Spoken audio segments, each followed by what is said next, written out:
சிகிச்சை அளிக்கப்பட்டது. ஆனால் அந்த சிகிச்சையும் பலனளிக்காததால் கடந்த ஜனவரி 25ஆம் தேதி உயிரிழந்தார். அவரது உயிரிழப்பு திரை ரசிகர்களை சோகத்தில் ஆழ்த்தியிருக்கிறது.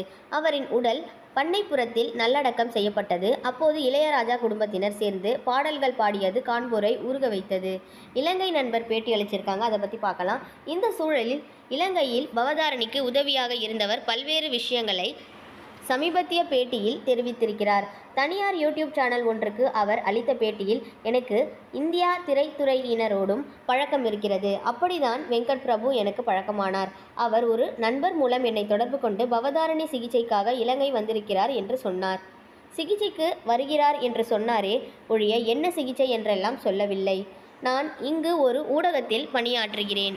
வேலையை முடித்துவிட்டு ஒரு நாள் பவதாரணியையும் அவரது கணவரையும் சந்தித்தேன். அப்போது பவதாரணி நல்ல உடல்நிலையோடு தான் இருந்தார். அப்போதுதான் என்ன